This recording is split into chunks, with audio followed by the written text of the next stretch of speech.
In this video, we're going to have a look at how you can use audio inside Premiere Pro. In this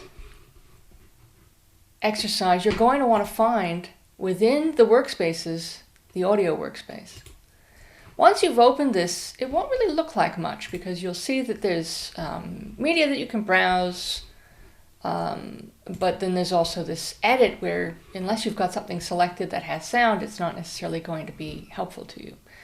But there are a few things here that you can do which are pretty valuable. First of all, what you can do is you can select the natural sound off of tape or whatever you call it these days because we don't have tapes anymore. But you can sort of say this is dialogue. You can mark it as dialogue. If you wanted to, you could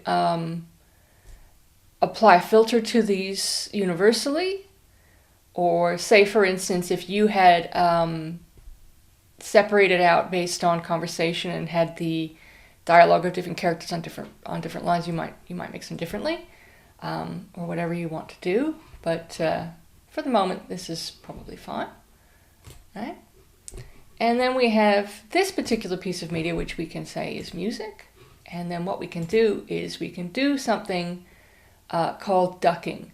What ducking does is tells us that when we have audio that is going to clash with other sounds, like we can pull it down. So it physically reduces the levels on it, which is not the same as, say, for example, doing an EQ to pull out frequencies. It just raises and lowers the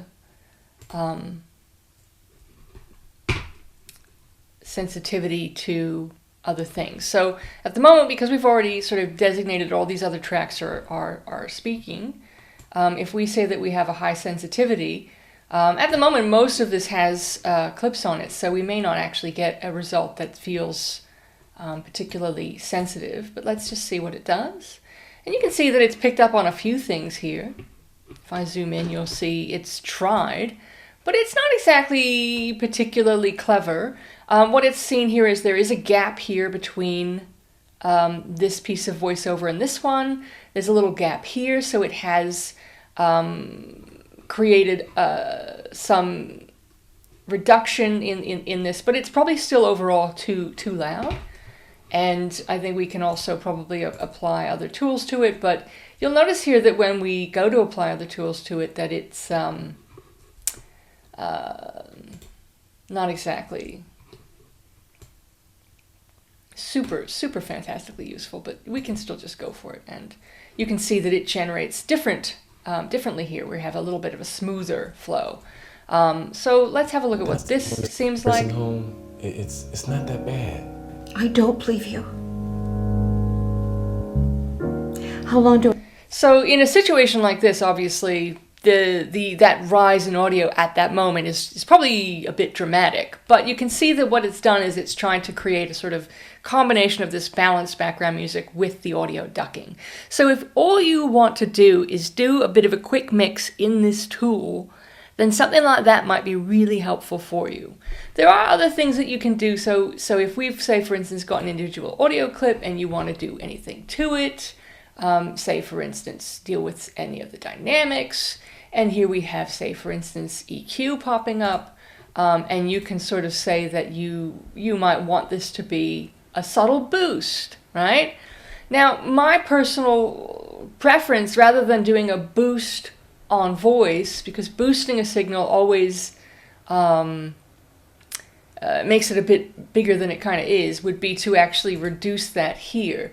But when we look at this, we don't necessarily have naturally available to us the things that we would want in order to do that. It just doesn't seem to pop up in this particular tool, which is kind of amusing.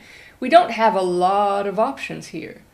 And because we don't have a lot of options here, although there is this fun remix thing, which I've barely ever touched in my life and find highly amusing, I think that it's, it may be a reasonable outcome to sort of say, I want to do a subtle boost on this and in the EQ section, to just go, this is what that looks like.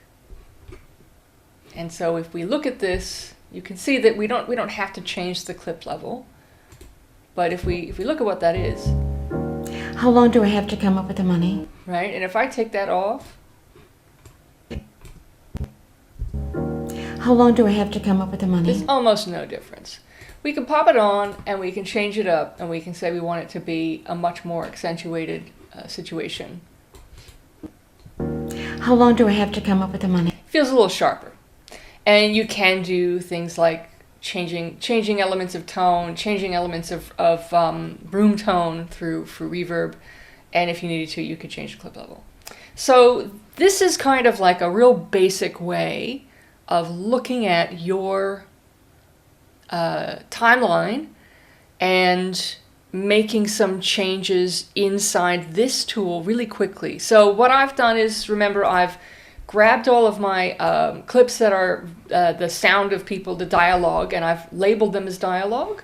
I've gone and taken this soundtrack, I've labeled it as soundtrack, and used it as a means of saying I want to duck against my people talking stuff.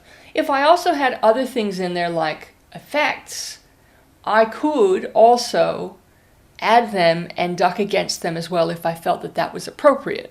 You don't need to, you can exclude them, but because you can categorize each element of audio, this is a way of handling your sound mix inside Premiere Pro quickly and with minimal consideration to the work. For most of you, this will be enough.